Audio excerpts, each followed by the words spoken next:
अस्सलाम वालेकुम जी। फ़ियाज़ रामे आपसे मुखातब है और आप सब लोगों को गुड मॉर्निंग मेरी तरफ से।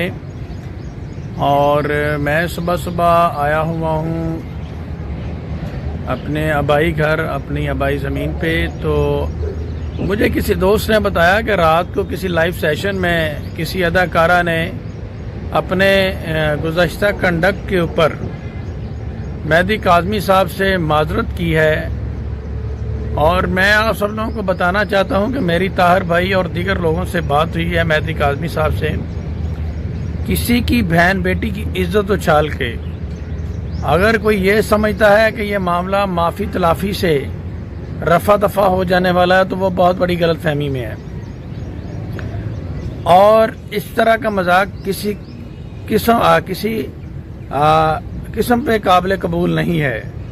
और ये जो बात इन्होंने की कि वकला का मजाक उड़ा के मुख्तलिफ़ किस्म के हिंदू हमारे नाम रख के, अब अगर ये समझते हैं कि सिंपल ये एक रिप्लाई फाइल करेंगे और माफ़ी मांगेंगे और मामला क्लोज हो जाएगा, तो ये इनकी बहुत बड़ी भूल है, ये बहुत बड़ी इनकी गलत फहमी है।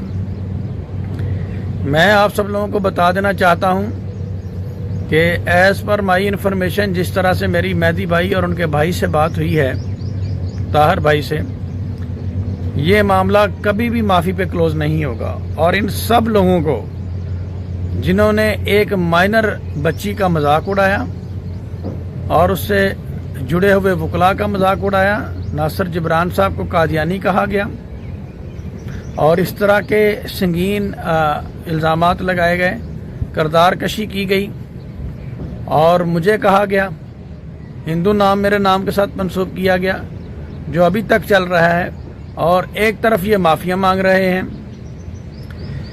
तो ये सब कुछ इस बीबी के साथ जो हो रहा है, ये इसकी लीगल टीम की वजह से हो रहा है। जैसा कि मैंने कहा था कि ये शख्स बिल्कुल फजूल किस्म का आदमी है और ये सब को जेल करवाने के बाद ये कहेगा कि टेम्परेरी जेल हुई है, थोड़े अरसे बाद ज़हीर वापस आ जाएगा 15-20 साल बाद। वही हुआ कि पहले गैर ज़िम्मेदाराना बयानात जारी किए गए और अब नौबत माफ़ी पर आ गई। तो माफ़ी मांगना अच्छी बात है, बड़े आदमी का काम होता है, ज़र्फ़ का काम होता है, लेकिन माफ़ी दिल से अगर मांगी जाए। तो ये एक तरफ तो माफ़ियाँ मांग रहे हैं, दूसरी तरफ अभी तक वकला कम्युनिटी का और दीगर लोगों का मजाक उड़ा रहे हैं। मैं थोड़ा मसरूफ़ था, मैं इस मैटर को ज़्यादा अभी तक देख नहीं सका, लेकिन विद इन 1 वीक इन लोगों को एक अच्छा सरप्राइज़ मिलेगा। और जैसा कि मैंने कहा था कि ये कभी किसी रीज़नेबल आदमी, सफ़ेद पोश आदमी के बारे में इस तरह की बात नहीं करेंगे। अभी तक इनका पाला एक सफ़ेद पोश लोगों से पड़ा था और अब इन्होंने पंगा लिया है एक रीज़नेबल वकील के साथ।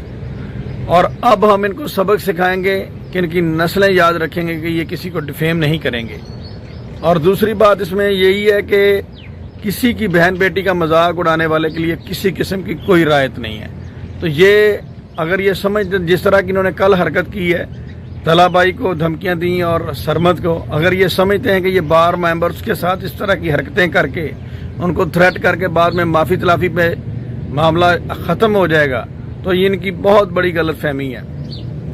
हम भी पूरा तैयारी में हैं, पूरी तैयारी में हैं और इंशाल्लाह तुम लोगों को ऐसा सबक सिखाएंगे, तुम जो मकार लोमड़ी बने हुए हो और तुम ये समझते हो कि किसी की बहन बेटी की इज़्ज़त उछाल के, उसके जज्बात मजरूह करके, उसका इज़्ज़त और विकार मिट्टी में मिला के, उसकी ज़ाती ज़िंदगी पे हमला करके, इवन कि उसकी शादी को डिस्प्यूटेड करार करके और एक रिटर्न रिप्लाई अनकंडीशनल माफ़ी मांग कर एक ट्रिक खेलते हो कि जी हमने तो माफ़ी भी मांग ली। तो माफ़ी तलाफ़ी पे काम नहीं ख़त्म होने वाला, तुम्हें इसका जवाब देना होगा और हम तुमसे जवाब लेना जानते हैं। और इंशाल्लाह विद इन 1 वीक तुम लोगों के लिए एक सरप्राइज़ होगा। और मैं तुम लोगों को बता देना चाहता हूँ कि इंशाल्लाह हम तुम्हारे खिलाफ पंजाब बार काउंसिल भी जा रहे हैं और लाहौर हाई कोर्ट में भी जा रहे हैं और तुम लोगों को ऐसा सबक सिखाएंगे, तुम लोगों को वकला कम्युनिटी और अदालत का डेकोरम और एक सफ़ेद पोश आदमी के बारे में किस तरीके से बात करनी है, ये तुम लोगों को हम तहजीब सिखाने का वक्त आ गया है, वो हम तुम्हें सिखाएंगे। اور میں یہ بات پوری ذمہ داری سے کر رہا ہوں اور اس میں پوری لاہور بار میرے ساتھ کھڑی ہوئی ہے. تو یہ معافی تلافی والا کوئی سلسلہ نہیں ہے، نہ ہی معافی ہونے والی ہے.